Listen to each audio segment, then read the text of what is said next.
Bem-vindas à segunda parte do nosso congresso sobre a Quilsa 7. Eu sou a Camila Fresca. Em primeiro lugar, eu quero agradecer mais uma vez os nossos parceiros do Festival de Música Contemporânea Brasileiro, né? O Ministério da Cultura e CPFL apresentam o festival com patrocínio do Grupo Alfa, Racional Engenharia e Karcher. Apoio Labasque e Osten Group. O festival também tem produção da Sintonize, consultoria estratégica da Incentive e realização da Secretaria de Cultura, Economia e Indústria Criativa do Governo do Estado de São Paulo. E que a gente começa agora com uma mesa redonda, né? E a dinâmica da mesa é ligeiramente diferente. Então, nós vamos ter dois apresentadores aqui, duas apresentadoras na mesa, cada uma também vai ter seus 20 minutos de fala, mas, ao final, a gente pode conversar, debater, então, a gente tem 20 minutos também para uma conversa, né?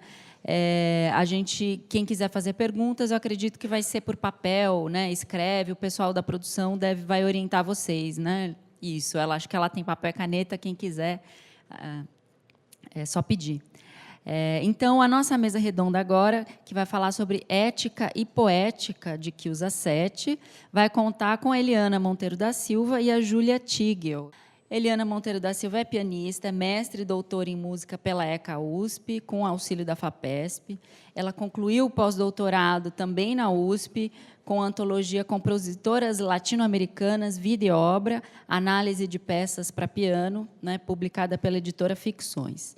E a Júlia Tigel é compositora, pianista, pesquisadora com doutorado em musicologia pela USP, mestrado também em musicologia, etnomusicologia e bacharel em música, composição aqui pela Unicamp.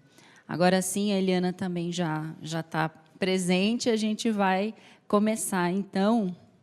Eu acho que a ordem aqui, o que está primeiro é justamente a Eliana, que vai falar então sobre ética e a poética de Quilsa 7 em Missa Caiçara e outras obras. Bom, boa tarde a todos, todas, todos. É um grande prazer estar aqui, é uma emoção muito grande.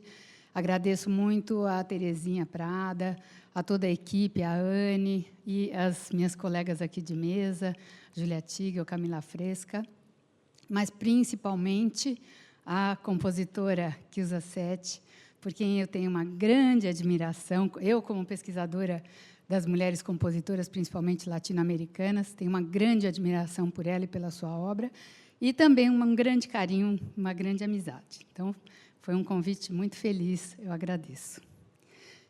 Então, falar sobre a ética e a poética da Quilsa não é uma tarefa nem fácil nem difícil, né? Me fez pensar. Eu pensei, vou falar sobre as obras para piano dela, que eu já toquei como pianista, mas já tem, né, tanta gente falando sobre a obra para piano, sobre a obra para canto e piano, que eu tenho um duo, né, com a Clarissa Cabral, que é o duo Ouvir Estrelas, onde a gente divulga obras de mulheres. Também já apresentamos obras da Quilsa. Mas, depois, como eu tinha feito esse trabalho sobre a Missa Caiçara dela, que foi um trabalho que, em 2016, eu fiz para o congresso que teve na USP de Ribeirão, que era focado na viola caipira.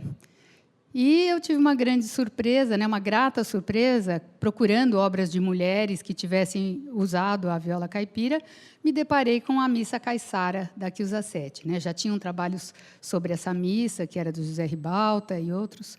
Mas, então, na ocasião, eu pedi à Quilsa se ela podia me conceder uma entrevista para falar mais sobre a missa, e ela gentilmente me recebeu. E agora, né, depois de tantos anos, que foi em 2016, quase há 10 anos atrás, também me deu vontade de saber como a própria Quilsa estava vendo a sua obra, né, a sua situação como compositora brasileira, latino-americana. Então, a procurei. Que bom que era o mesmo telefone, falei com ela, perguntei se eu poderia fazer uma outra entrevista, e ela, muito alegre, muito gentil, muito generosa, me recebeu. Então, um pouco sobre isso que eu queria falar. Bom, sobre a questão da Missa Caiçara, que eu acho que acaba exemplificando um pouco a questão da ética e da poética da Quilsa. Tá, mas depois eu te aviso. Eu acho que dá para a gente ter um pouco a ideia, né, sobre isso. Principalmente, eu fui também pesquisar o que exatamente seria o termo ética e poética, né? Agora é tudo online, né? Me deparei com o dicionário Oxford, não achei o Aurélio, mas aquele velho conhecido. Mas, então, o termo ética equivaleria a um conjunto de princípios que motivam, distorcem, disciplinam ou orientam o comportamento humano. E poética seria o repertório de recursos técnicos e expressivos de um escritor, e aí a gente estende, né, às outras artes, ou então de uma determinada época. Então, na composição da Missa Caiçara, por exemplo, já a Quilza tinha me contado que foi um convite, né, do Luiz Milanese, que era um amigo dela e de seu marido, uma pessoa que ela conhecia bastante, e que ele tinha, então, uma familiaridade com a obra dela, sabia que ela era antropóloga, socióloga, jornalista, compositora e multifacetada. Ele pediu a ela que compusesse uma missa para Peruíbe, ele era secretário de Cultura na época, e que fosse uma missa caipira, uma missa campestre. Então, já aí aparece a ética da Quilza, que fala que, principalmente, em toda a composição dela, ela pensa no que é verdade para ela, né? A composição sempre sai ela fala que ela não consegue fazer uma coisa que ela não sinta como verdadeiramente dela. Ela não faz questão de estar na moda, ela não faz questão de estar atualizada, nem de ser inédita, porque ela fala que, hoje em dia, tudo já existe também, então ela não tem essa preocupação, mas ela tem uma preocupação muito grande em ser verdadeira. Então, ela disse a ele que ela não poderia compor uma missa caipira, campestre, camponesa, não sei como era o termo, porque a pesquisa dela era sobre a comunidade do litoral do Brasil, né? Principalmente de Ubatuba, onde ela tem o livro, né? Ubatuba nos cantos das praias, etc. O estudo do Caiçara Paulista e a sua produção musical, que é de 1985. Então, ela falou, eu posso compor uma missa caiçara. E ele falou, ótimo, então, né? Então, vamos lá, faz uma missa caiçara. E ela, então, por isso, acabou vendo quais eram os instrumentos, principalmente, que os caiçaras utilizavam, e, por isso, ela inseriu a viola caipira, a rabeca, né? Então, agora, acho que podia passar para...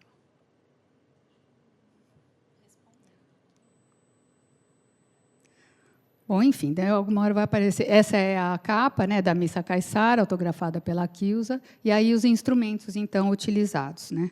Principalmente, ela, logicamente, colocou também o que era tradicional da missa, porque ela manteve as partes da missa, o Kyrie, Glória, Credo, Sanctus, Benedictus e Agnus Dei, algumas partes da capela, outras acompanhadas por esse grupo instrumental, né, que, além das violas caipiras, caixas, violino, rabeca, ela também colocou outros instrumentos, e depois, a pedido do Samuel Kerr, que regeu a missa, inclusive pediu uma parte para órgão, que ela fez.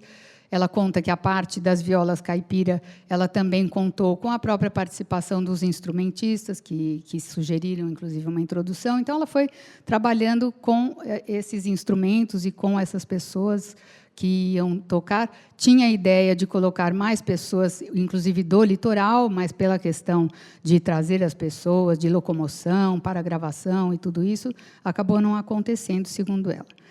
Mas ela, então, colocou o estilo vocal também, né, a rítmica, a maneira de tocar dos caiçaras, né, com quem ela conviveu. Então, ela colocou a viola caipira fazendo os rasqueados, também a maneira de falar da comunidade, que ela fala que repetia sempre a última sílaba das palavras, e assim foi. Eu queria ler um pouquinho o trecho das anotações que ela me deu na época sobre a missa caiçara, né? Então, abre aspas aqui. Ela falou, procurei transferir para essa peça a essência do universo musical caiçara que me foi permitido captar durante os 30 anos de investigações sobre a música dessa comunidade de pescadores no litoral paulista.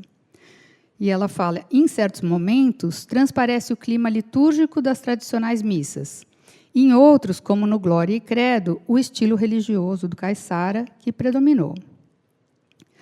Com o objetivo de atender às exigências da atual liturgia, que recomenda o texto da missa seja cantado ou recitado no idioma do país, mas também sem querer prescindir do latim, essencialmente vinculado à tradição musical mística do catolicismo caiçara, adotei simultaneamente os dois idiomas, Usei, de um lado, o texto em latim, funcionando sempre como pano de fundo, e garantindo uma musicalidade implícita nas palavras secularmente repetidas. Do outro lado, o texto obrigatório em português, montado em sincronia com o latim, que possibilita uma espécie de tradução simultânea, ao mesmo tempo em que atende também às determinações litúrgicas e possibilita a execução da peça, não somente em salas de concerto, mas também durante o rito da missa. Então, eu queria pedir para soltar o credo, que mostra bastante os instrumentos, principalmente a caixa, aparece.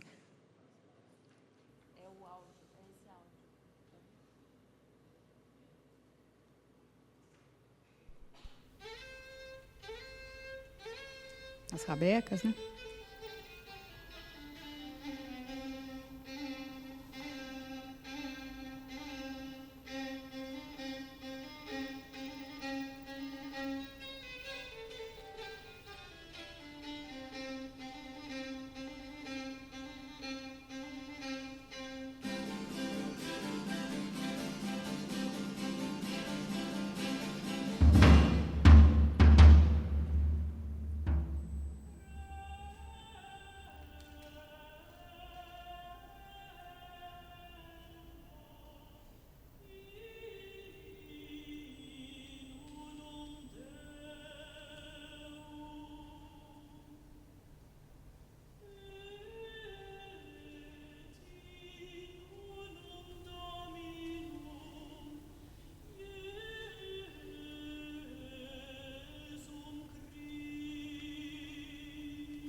Bom, também em relação à ética, e também, porque não dizer a poética, a Kielsa abordou a opressão das mulheres naquelas comunidades caiçaras, né, do litoral.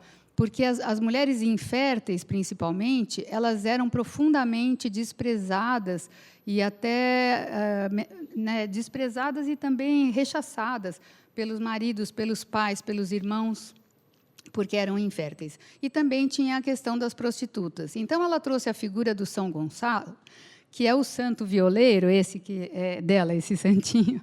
A gente tirou foto na casa dela, porque essa coisa também do São Gonçalo, ela tinha feito uma pesquisa em Portugal, muito grande, fazendo a relação entre a música portuguesa, né, e os portugueses que chegaram no litoral, o que tinha influenciado na música dos caiçaras. Então, ela conta que o São Gonçalo, naquela comunidade, era visto como o santo padroeiro das mulheres e que ele dançava sobre taxinhas. Então, tinha o tema do São Gonçalo, que, quando ele queria se livrar das penitências, né, se purificar, ele dançava sobre taxinhas. E, então, as mulheres, nas festas de São Gonçalo, eram convidadas a dançar, né, ali com aquele puladinho, como se estivessem sobre as taxinhas, para se purificar. E aí ele, então, trataria das mulheres inférteis e também perdoaria as prostitutas.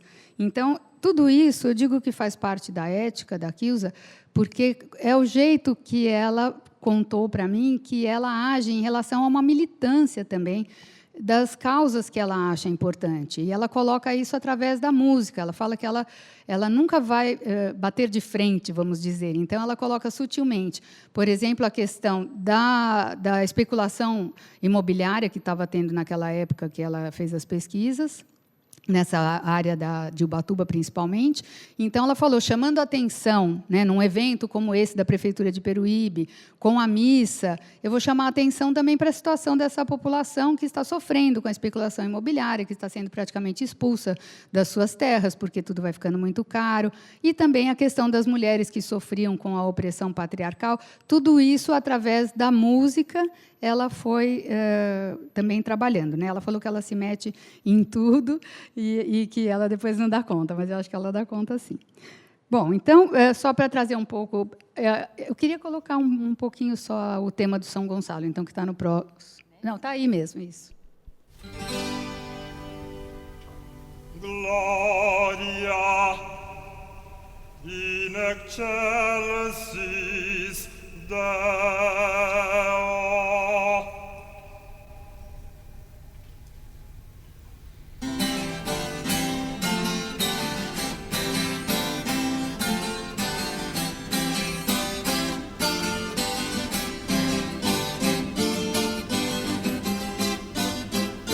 O ritmo seria o tema do São Gonçalo.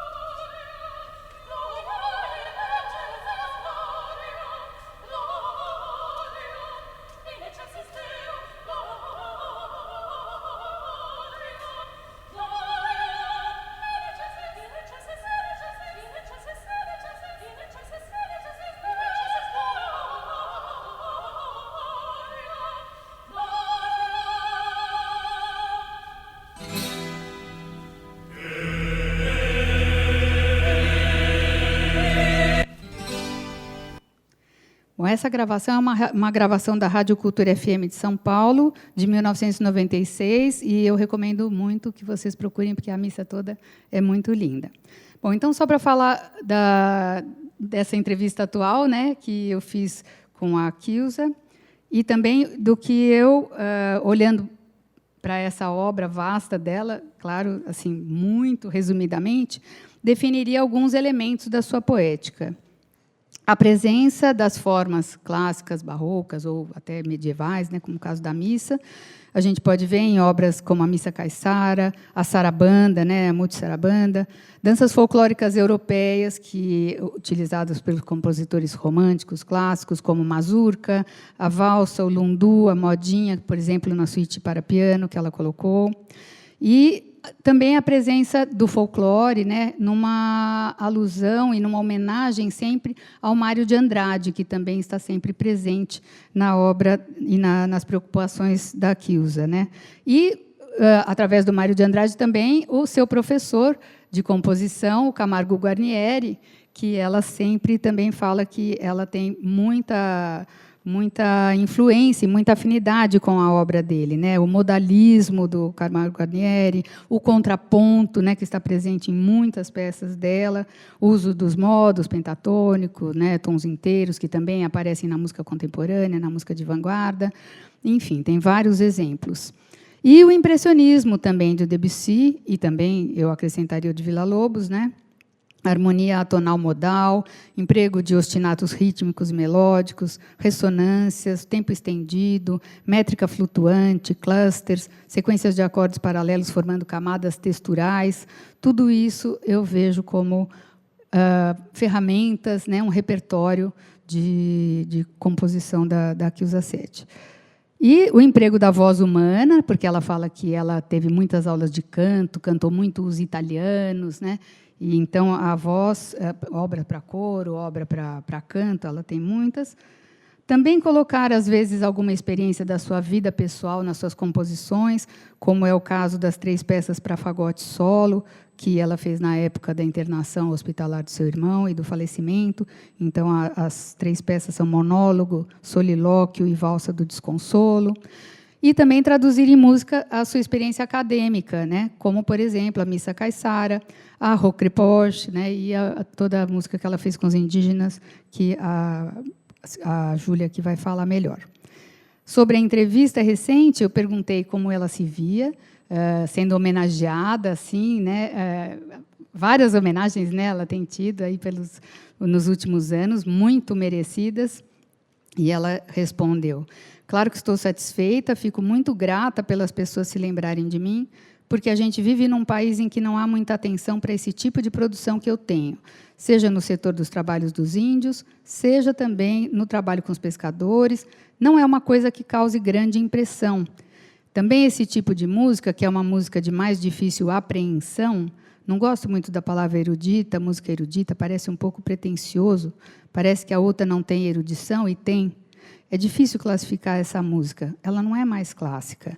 Então, eu acho que eu sou bem reconhecida e sou muito grata das pessoas se lembrarem, não posso reclamar.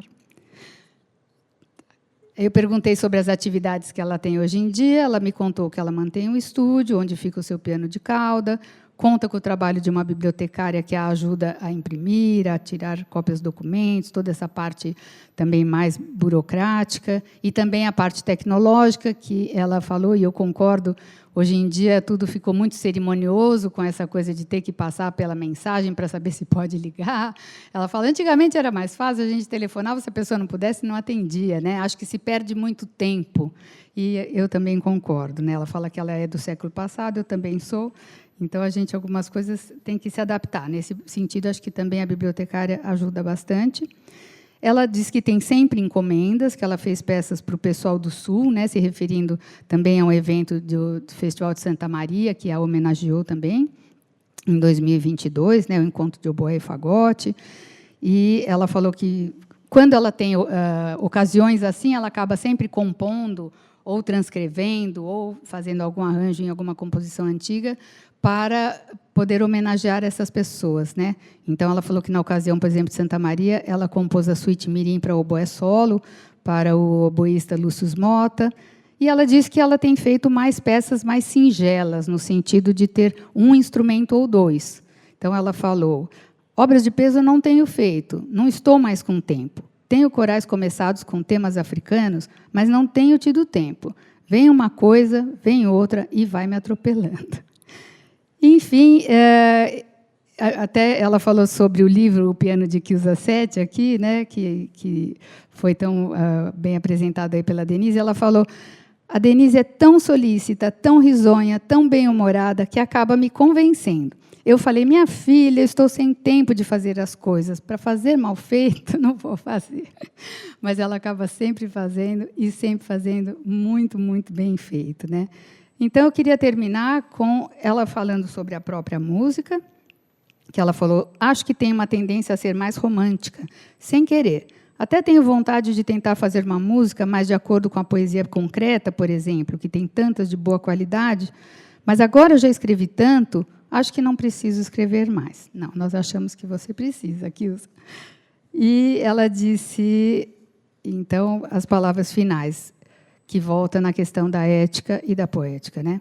Eu faço o que para mim é verdade, o que eu sinto que sai de verdade de mim. Não quero mostrar uma outra cara, um outro tipo. Às vezes a gente faz algo um pouquinho mais ousado, mas tanto que eu não aderi nem ao dodecafonismo, a outras tendências, as pessoas acham que é pela formação do Guarnieri, mas não é. É porque eu não sinto que sai como verdade de mim. Então, gostaria de agradecer muito a oportunidade, a generosidade, e passar a palavra aqui para as minhas colegas. Obrigada, Eliane. Obrigada, Eliana. Agora a gente vai ouvir a Júlia Tigel, que vai falar sobre a experiência dela também com a Kiusa, sobre o arquivo Timbira, né? Não sei se tem alguma coisa... Bom, vou deixar aqui. Então, deve estar aqui. Tá ligado? Ah, tá bom. Bom, enquanto a parte... Eu estou numa posição esquisita aqui, que a Camila vai conversar com a gente, mas eu acho que eu vou olhar para vocês. Tudo bem, Camila? Eu primeiro queria agradecer o convite também. Queria me desculpar por não estar mais presente, pelo meu atraso. Eu estou com um neném pequeno, que ele dormiu na hora que eu estava saindo, ele acordou. Aí coloquei para dormir de novo. Então, perdão, a mãe aqui tentando equilibrar os pratos. Eu vou falar um pouquinho sobre a minha história com a Kiusa, porque eu acho que que isso conta muito sobre ela também. A Quilza virou um pouco a minha segunda mãe. Eu sou muito, muito grata à Quilza por diversas razões.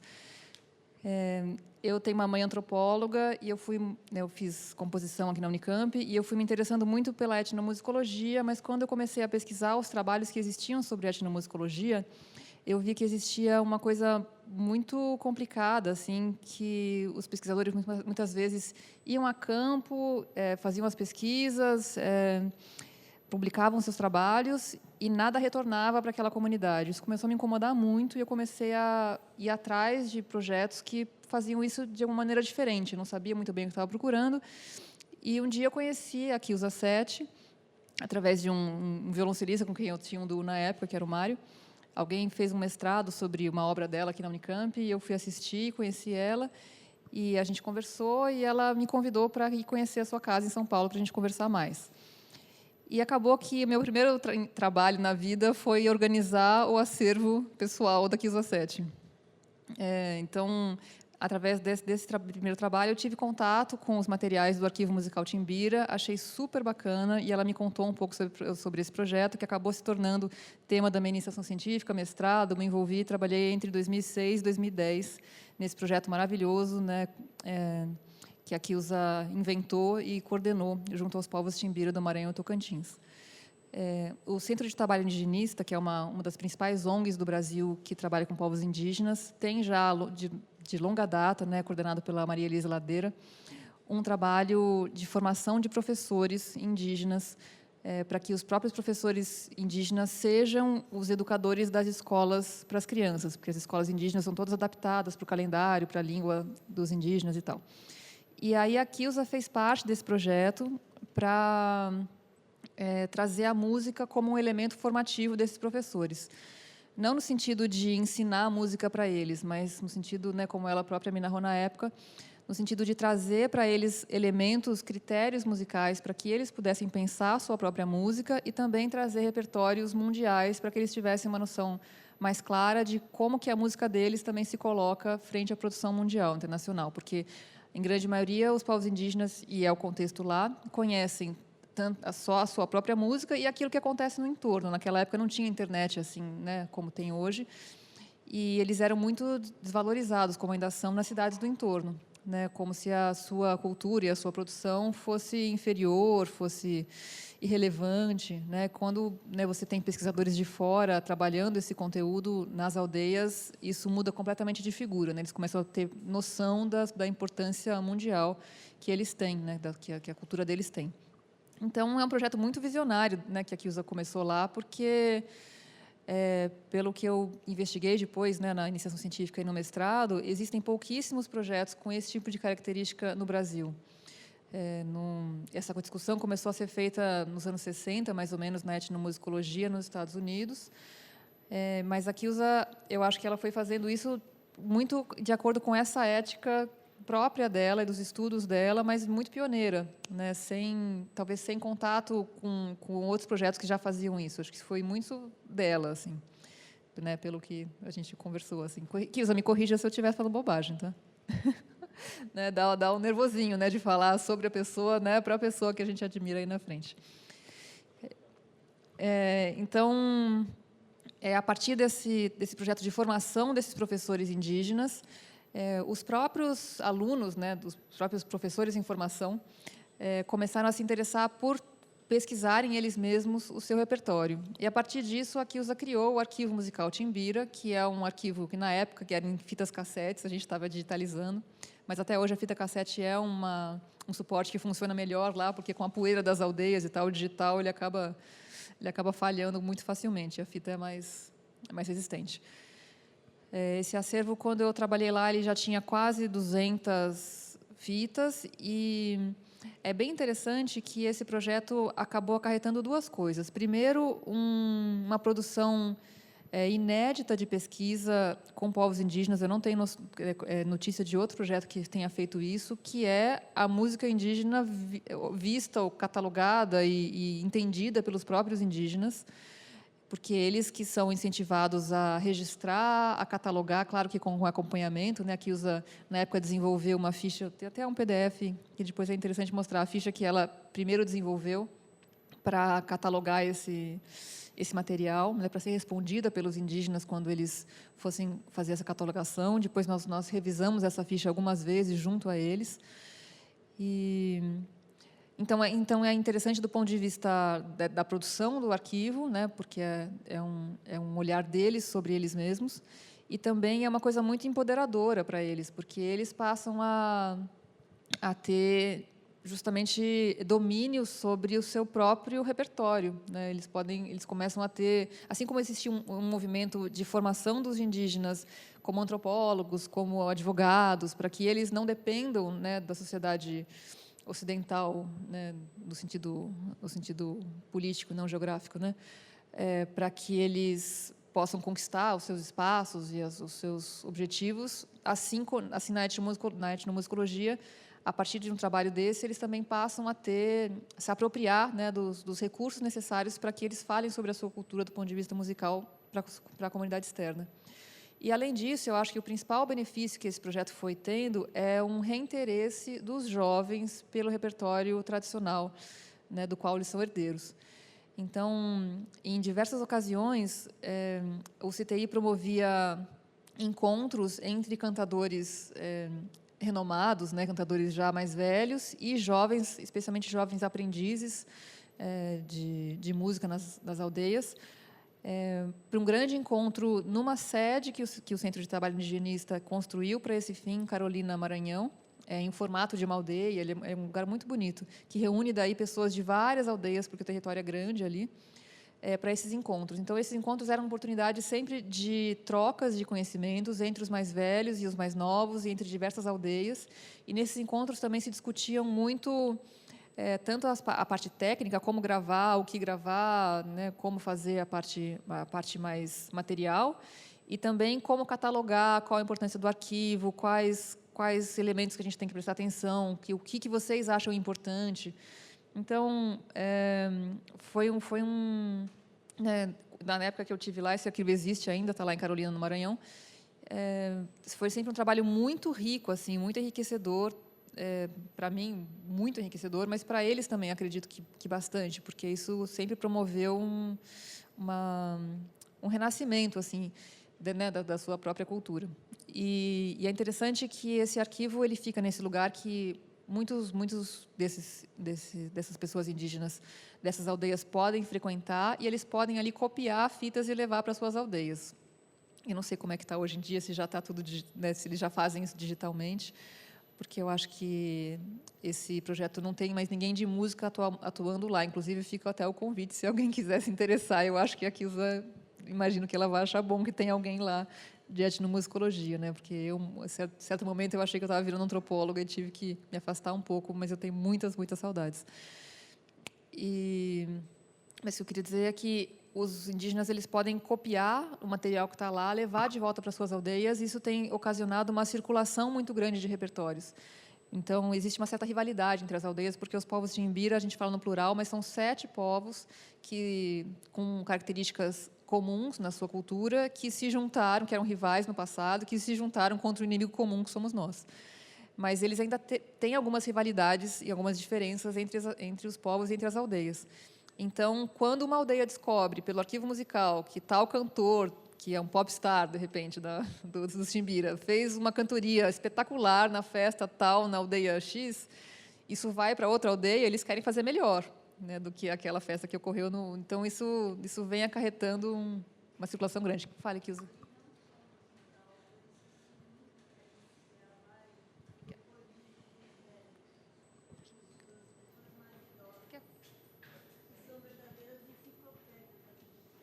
Acho que a Kilza devia falar isso.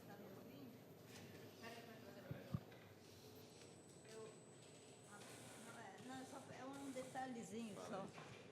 Júlia, eu insisti também, quando eles recolhessem música, sempre, né, canta o tempo todo, mas também lembrar de recolher depoimentos dos velhos, são muito valorizados nessa sociedade, né, junto, né, no arquivo também.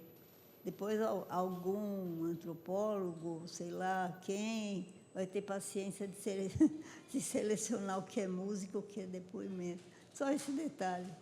O trabalho da Júlia é muito, muito bom também, muito interessante. Obrigada.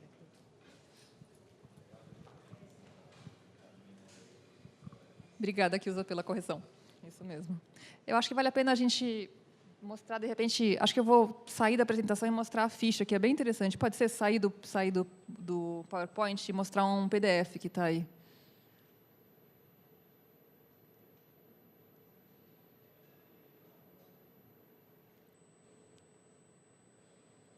Pode ser? Ah.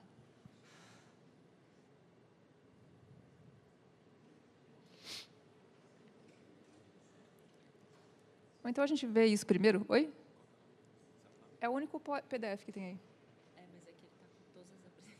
Ah, com todas as apresentações juntas? Da tarde. Você sabe o nome que você deu? Não me lembro o nome que eu dei, desculpa. Ela vai tentar achar. Bom, então vamos passar o PDF, então. O PDF não, o PowerPoint, vamos adiante. Que eu quero mostrar algumas fotos também desse... Pode ir indo. Pode ir indo, já falei tudo isso. Pode ir indo. Pode ir indo. Esse é o Pinchu e Rimpechá, que é esse centro do Centro de Trabalho Higienista, onde acontece as atividades com os Timbira e onde fica o arquivo musical. Pode ir. Pode ir. Isso são eles, né, gravando, os jovens indígenas. Pode ir. Isso é a gravação de um CD que foi resultado desse projeto, que foi gravado em 2004, foi antes de eu começar a minha pesquisa, mas que foi bem interessante, né, que isso resultou em um produto realmente material que eles, né, puderam apresentar para o mundo. Né? Pode ir.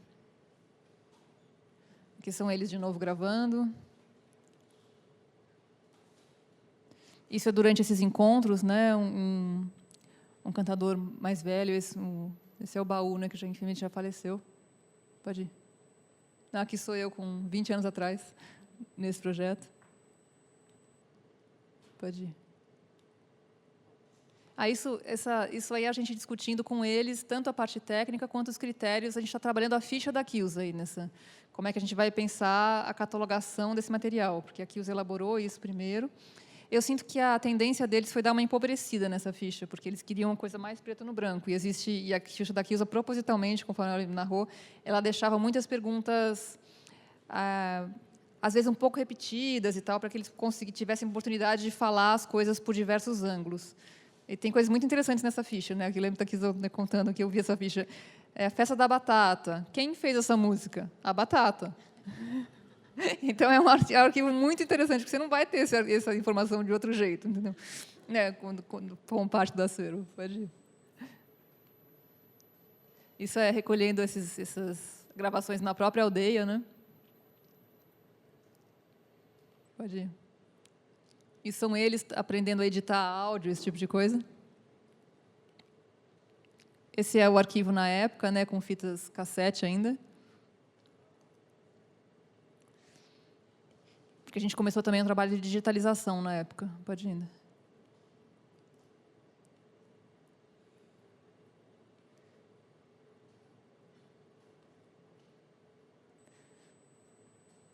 Acho que deu para ter uma ideia, né? Eu só queria mostrar algumas fotos para que vocês conhecessem esse projeto. E eu acho muito, muito incrível assim, que a Kilza... dessa foto da época, com a Kilza e a Francisca Marques, que é coordenadora de um outro projeto que eu acabei estudando também, que faz uma coisa semelhante na Bahia, mas com jovens de lá e tal, mas que também tem essa premissa de formar jovens, né, como pesquisadores em etnomusicologia.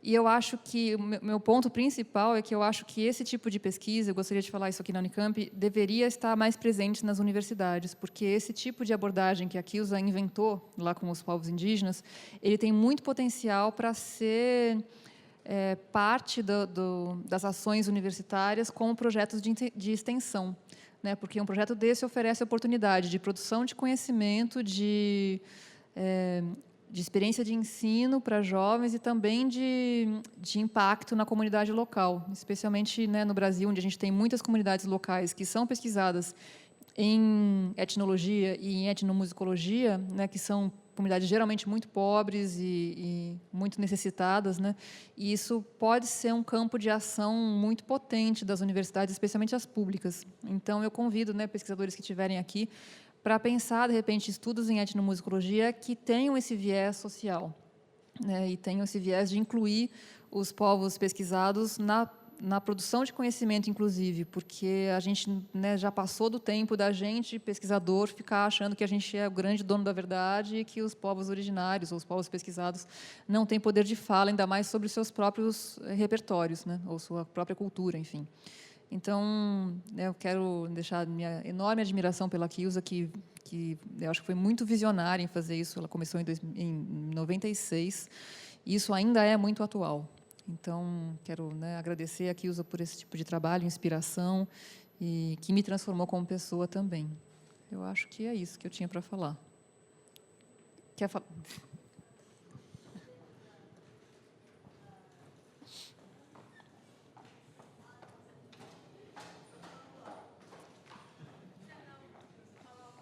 E a Quilza sempre, eu lembro que a Quilza falou para mim assim: você vai se meter nisso, isso não dá dinheiro, larga esse negócio.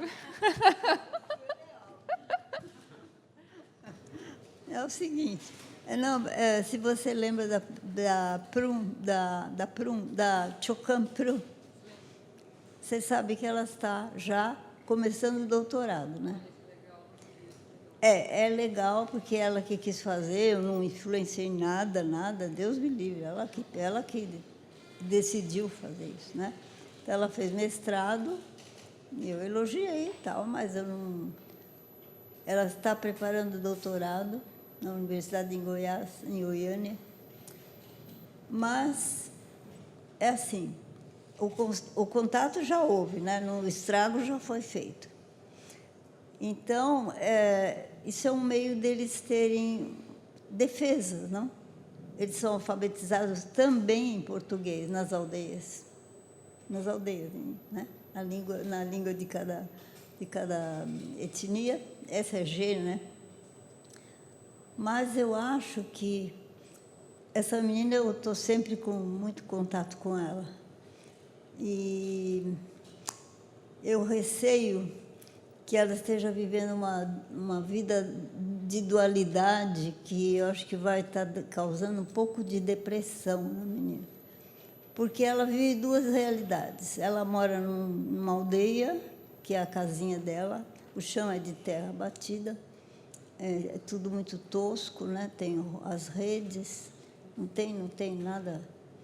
E faz o doutorado agora. Fez mestrado e faz o doutorado numa universidade. Então, ela enfrenta toda a condução, o contato com a nossa sociedade.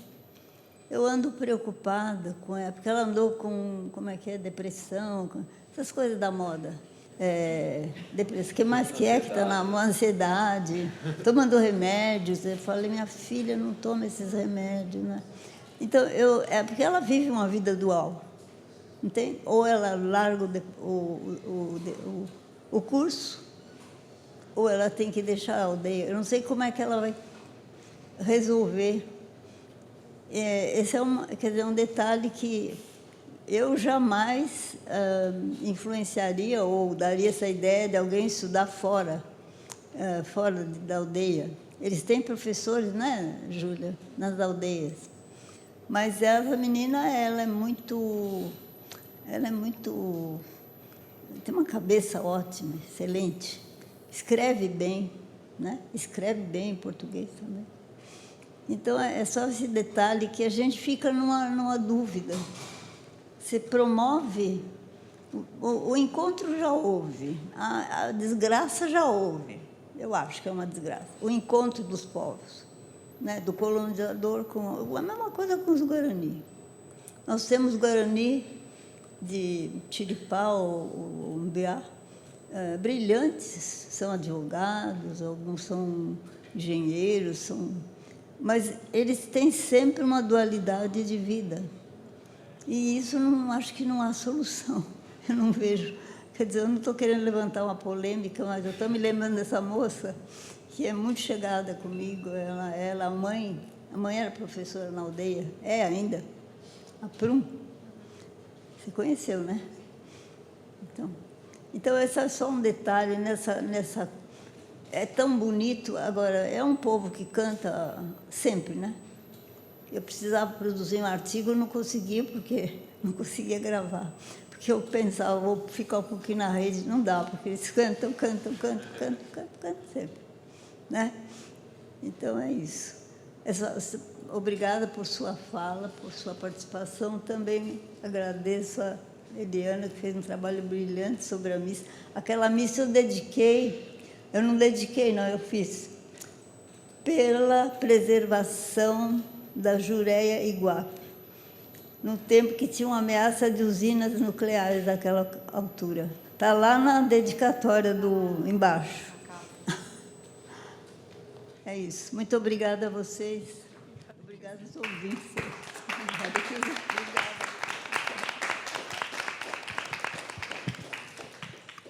Obrigada, Quilza, pela intervenção. Obrigada, Júlia, pela fala. Acho que é uma situação privilegiada, né, que a gente está vivendo, de poder discutir aspectos tão importantes da obra de uma compositora na presença da própria, tendo as intervenções dela. A gente tem um tempo agora para discussão, para perguntas. Eu não sei se alguém preparou alguma coisa, quer falar, quer estar escrito. Não sei como é que está aí com a produção. Se não tiver nada assim de pergunta escrita, quem quiser, ela está pegando, se quiser escrita. Se não, também a gente pode falar, né, a pergunta. Não tem ainda. Eu posso começar aqui para ver se a gente esquenta vamos ouvir, sim. A ficha ainda não localizou, né? Tá. Vou colocar só um trechinho do coro Rocripoi, das mulheres indígenas Timbira, que é uma das coisas mais lindas que eu conheço de sonoridade. E elas têm uma voz muito, muito característica, assim, que é muito lindo. Acho que tem que compartilhar um pouquinho.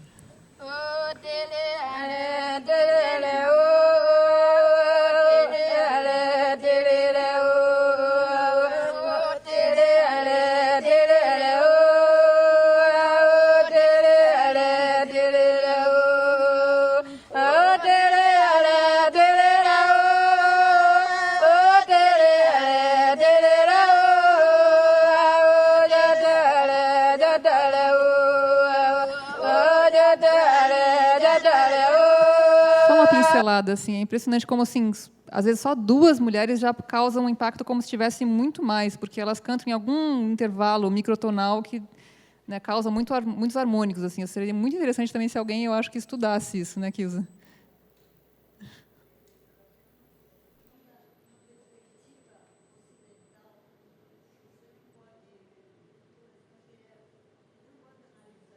Exato. Com as nossas ferramentas, né, é difícil analisar.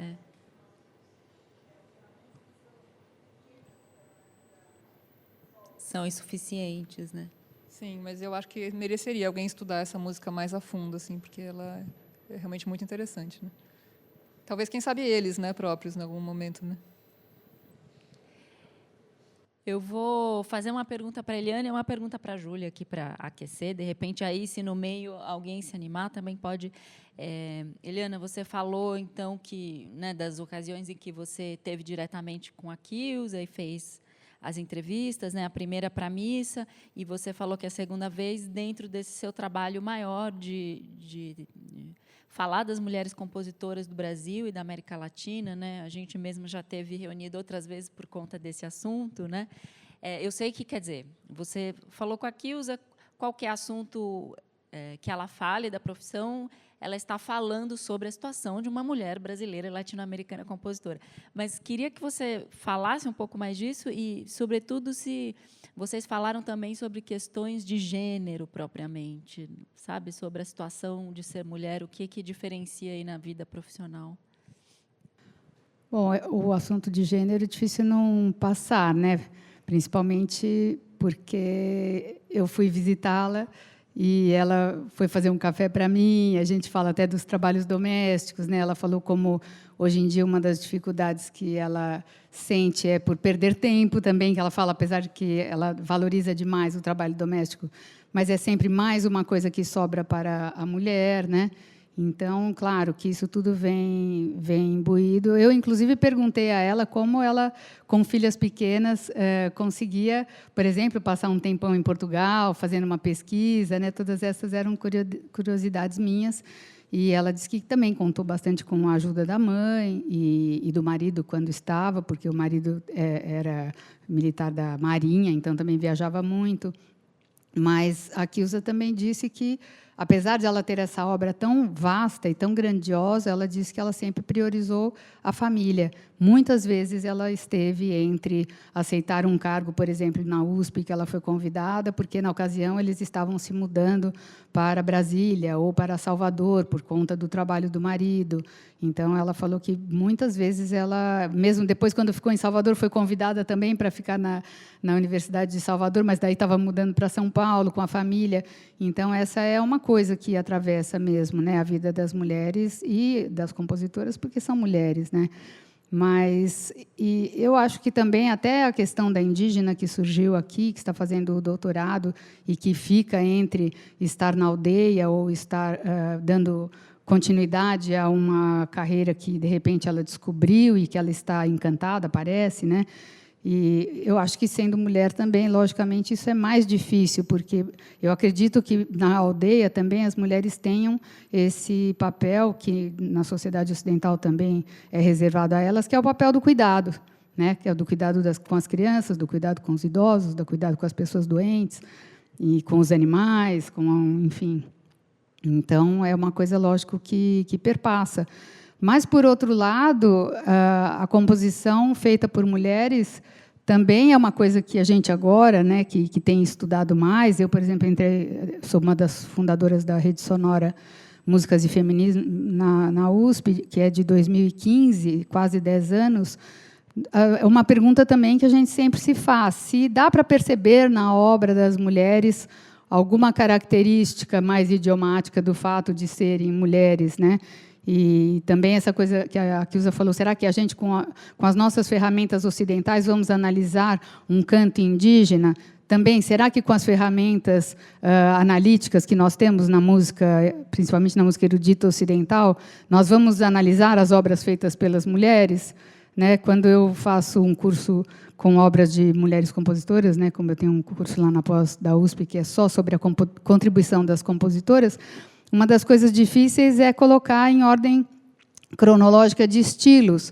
A gente vai ver compositora fazendo sonata, uma sonata clássica, em 2010. Aí só, mas por que ela vai fazer uma sonata clássica? Porque ela é docente, ela está criando material para os alunos, ela tem uma outra preocupação. Então, isso perpassa toda a questão da composição feminina, né? A utilidade, o servir está sempre na questão, né, feminina e até feminista, também, em certo ponto, né?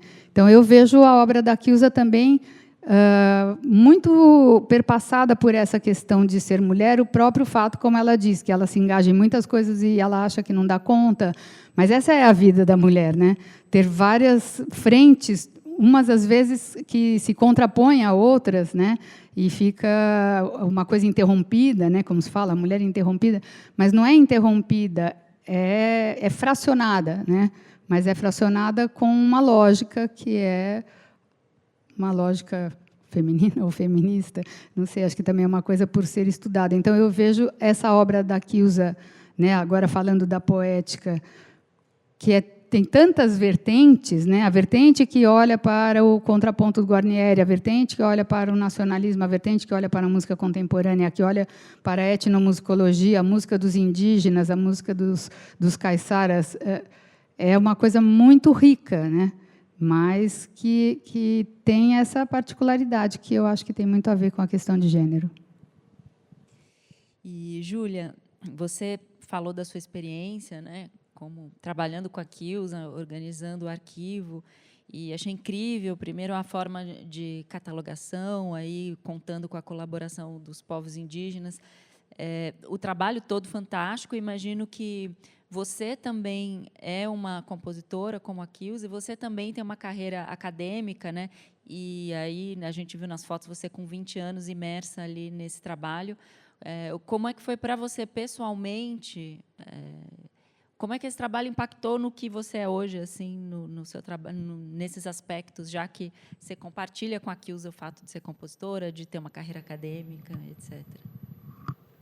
Bom, eu vou me colocar no meu lugar aqui, que eu compartilho com a Kilza o fato de ser compositora, né? Dadas, vamos colocar as devidas proporções aqui. Eu dou meus pulinhos, vai. Mas a Kilza é uma grande inspiração nesse sentido, eu acho que conseguir juntar essa questão justamente da ética e da poética tão bem, assim, porque eu acho que isso é uma coisa muito difícil de fazer, porque especialmente com povos indígenas que têm outra língua-mãe, a comunicação sempre é um pouquinho truncada, por mais que você se esforce, que eles falem português e tal, sempre existe uma desconfiança conosco, né, da sociedade não indígena. E a Kilza, eu acho que consegue, com maestria, fazer essa ponte entre os dois mundos de forma respeitosa e de uma forma que tenha relevância, tanto para eles quanto para nós. E isso, para mim, é uma grande inspiração. Eu, até agora, não consegui me colocar num lugar de artisticamente, conseguir fazer essa ponte. Tenho muita vontade de retornar para lá, né, com esse viés musical, assim, né? Já fiz algumas tentativas caseiras, assim, mas não consegui me sentir pronta e com a coragem de fazer isso ainda, mas tenho muita vontade.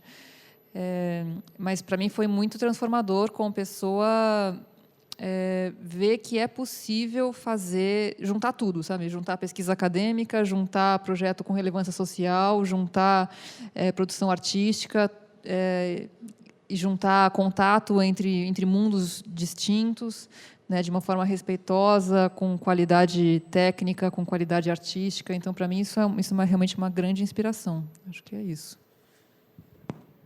Bacana. Temos uma pergunta. Acho que é melhor a gente levar o microfone. Deixa eu...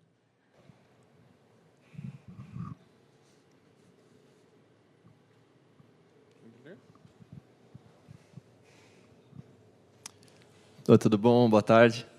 Não, minha pergunta seria um pouco sobre assim, a importância da memória, né? Porque acho que é um processo duplo, né? A gente rememorando as obras da Kilza e ela também recordando e registrando as obras dos Caiçara, dos Timbira, né?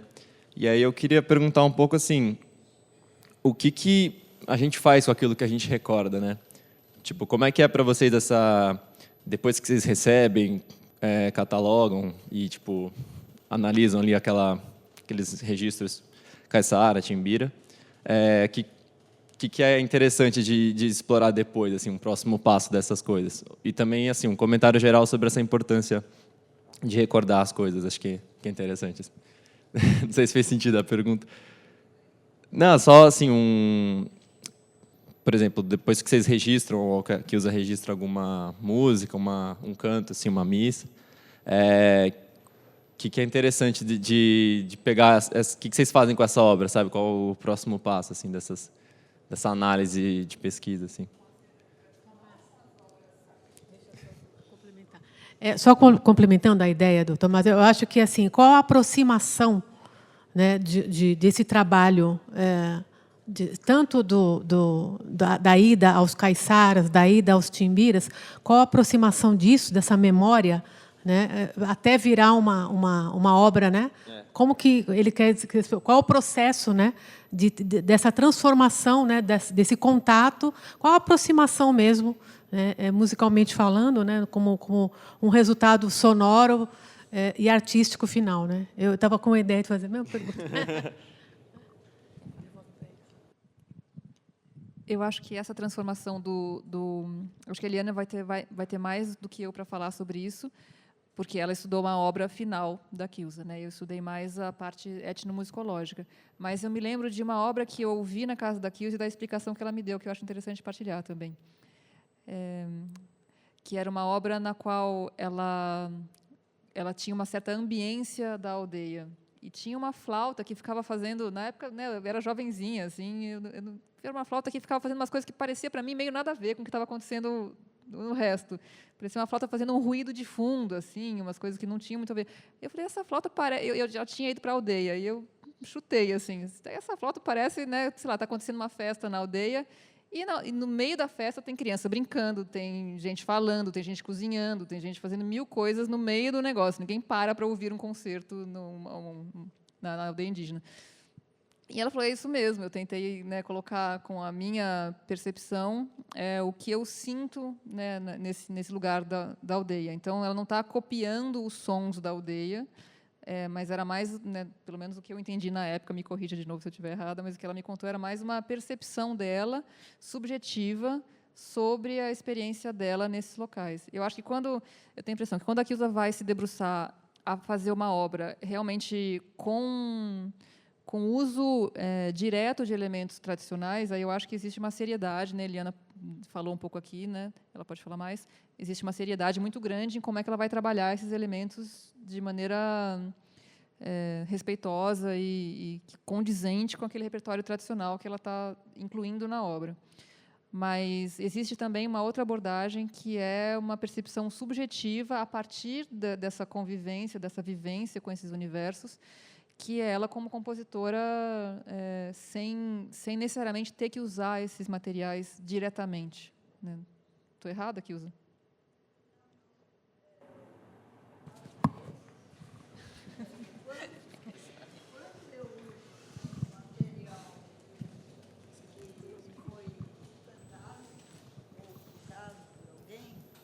Eu cito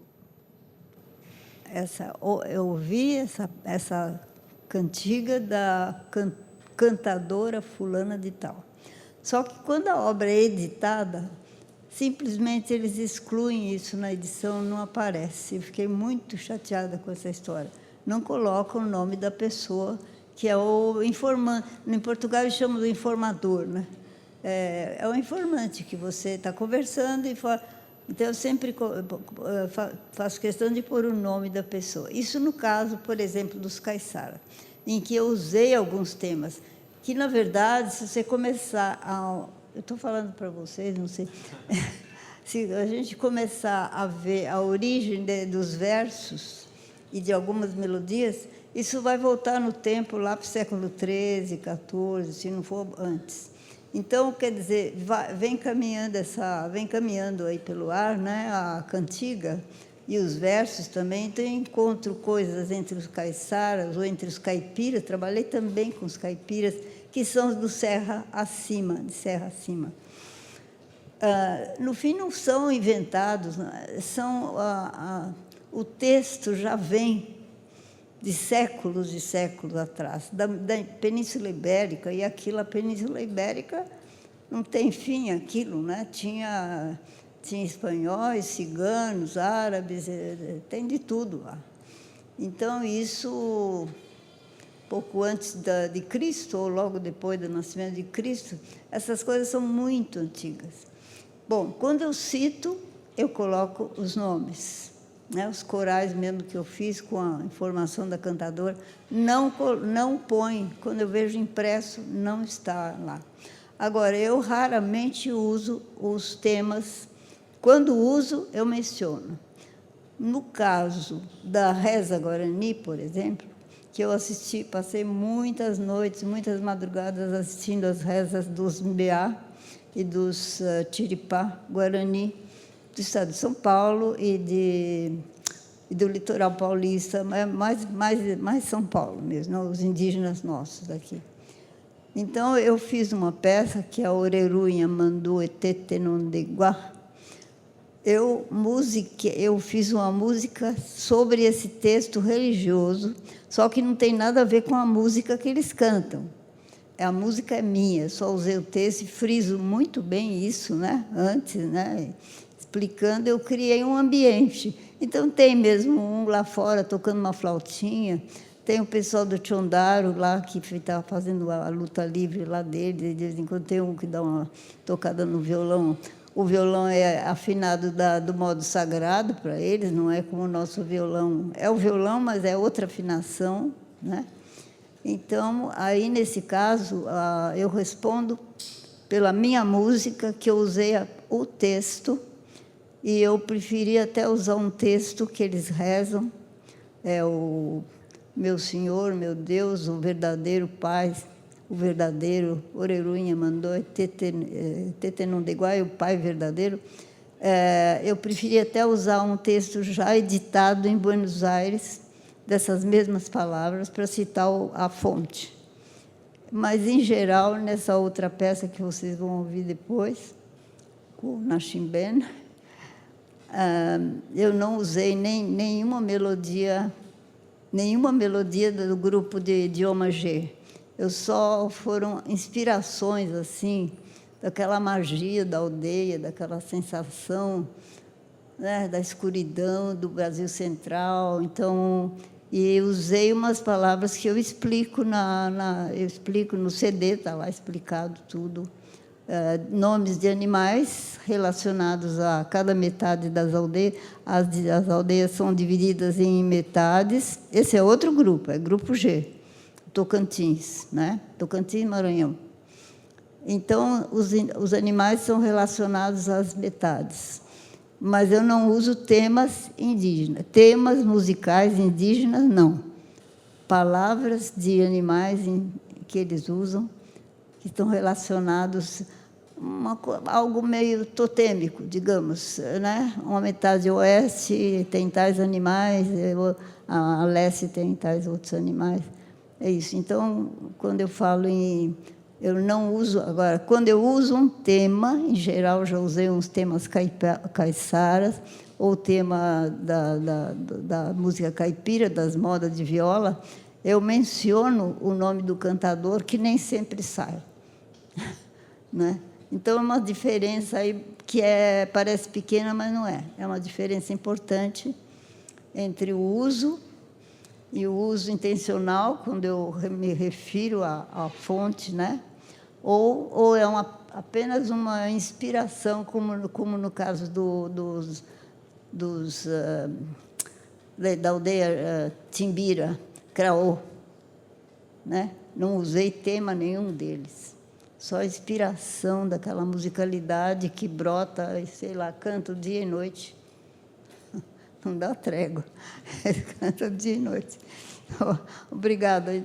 Júlia, muito obrigada a vocês todas, Camila, e a missa caiçara que eu disse, que eu já falei, que eu dediquei à preservação do litoral paulista. Né? Porque ali parecia que ia surgir umas usinas nucleares, né? Não houve um tempo assim? Pois é isso. Obrigada. Obrigada, Kilza. Eu gostaria só de complementar alguma coisa, não sei também se eu entendi um pouco a colocação da pergunta, como ele chama, desculpa, do Thomas, que eu entendi um pouco que você estava querendo saber também o que se faz com isso depois, com esse material, né? Como que a gente coloca esse material na vida prática, no cotidiano. Eu me lembro aqui da Beatriz Bause, né, hoje conversando aí com o Tadeu sobre todo o acervo da Beatriz Bause também, que foi uma pianista sobre quem eu fiz o doutorado, que foi minha professora, e ela pesquisou a música latino-americana de 13 países por 100 anos de música, né? Não ela por 100 anos, mas 100 anos de música. E esses CDs estão aí, essas gravações estão aí, e também não entram na programação. Eu tenho um trabalho também de décadas sobre as mulheres compositoras, e principalmente latino-americanas, e isso também não entra na programação do dia a dia, né? Assim como as músicas dos indígenas, dos caiçaras, e uma porção de coisas. Então, assim, a Beatriz dizia que, enquanto a gente ficar com essa coisa o Festival de Música Contemporânea, então é aquela enxurrada de música contemporânea. Também, quando a gente vê um Festival de Músicas das Mulheres, enxurrada de música das mulheres, mas fica ali, sai dali, ninguém mais ouve, né? Então, como fazer para que isso entre no dia a dia, para que as pessoas possam ser beneficiárias disso, né? As mulheres compositoras, os indígenas, os latino-americanos, como que a gente faz para que essas pessoas não sejam só festejadas, homenageadas, lembradas, e depois acaba, né, o baile da Cinderela, meia-noite acaba o feitiço, e ela volta para casa para limpar o chão, né? Então, isso é uma questão mesmo. Acho que a questão das cotas, por exemplo, nas universidades, é um exemplo, né, de uma política a longuíssimo, né, agora renovado por mais 10 anos, a longuíssimo prazo, mas é uma política de que isso comece a fazer parte do dia a dia, até que não se precise mais contar com esse tipo de artifício. Talvez, realmente, mais preservação, um pouco de protecionismo às questões indígenas dentro das rádios, dentro da televisão, agora na internet, das compositoras, das pessoas da América Latina. Acho que precisa ter uma força-tarefa aí também, para que isso não fique nos eventos pontuais, né, que é maravilhoso que tenha, né, mas que a gente precisa que isso também seja absorvido e diluído mesmo, né, na vida, no cotidiano do dia a dia, para que se torne uma coisa normal, né? Obrigada, Eliane. A gente está estourado aqui. 2 minutos. Tá muito, desculpa, muito rapidamente. Eu acho que, com relação à pesquisa nos repertórios tradicionais, eu acho que o que se faz com isso é muito além do acervo em si. Eu acho que é muito interessante que esse acervo ele seja compartilhado, ele esteja online, como existe o acervo com as pesquisas Caiçara, foi digitalizado e está disponível num site online, que eu acho que é www.caicara.org.br, se não for isso, é quase isso. Mas, com relação ao Timbira, por exemplo, a importância do acervo vai muito além do acervo em si. O acervo é importantíssimo, mas talvez o mais importante seja a transformação das pessoas por meio do trabalho com o acervo, especialmente dos indígenas, né? Isso que a Eliane falou é super importante, né, disso começar a fazer mais parte do nosso cotidiano, e é muito importante justamente que os protagonistas dessas tradições também contribuam com esse processo, né, para que eles mesmos estejam mais presentes nos lugares de poder com relação à inclusão dos seus próprios repertórios nos lugares, né, enfim. Então, eu acho que isso um pouco da minha contribuição. Vou pedir só mais um minuto de tréplica. Então, voltando ao caso da indígena que está fazendo o doutorado, a gente vê a importância também que essas pessoas estejam nesses espaços para que elas possam também interferir nos processos, né? Dá um pouco de pena, vai descaracterizar, mas é o que você falou, que o mal já foi feito, né? Se é que foi mal, não sei, pode se discutir também, mas, enfim, já foi feito esse processo de reaproximação, né? De aproximação, reaproximação. Então, eu acho que é muito importante, sim, que eles comecem a fazer parte e tomar nas mãos também esse processo, que, afinal de contas, eles serão os mais afetados para o bem e para o mal. Muito obrigada, gente, a participação de todos vocês, a Júlia, a Eliana, as intervenções da Quilza. Eu tenho que encerrar agora para a gente preparar o palco para a nossa próxima atividade. Então, muito obrigada a todos aí pela colaboração.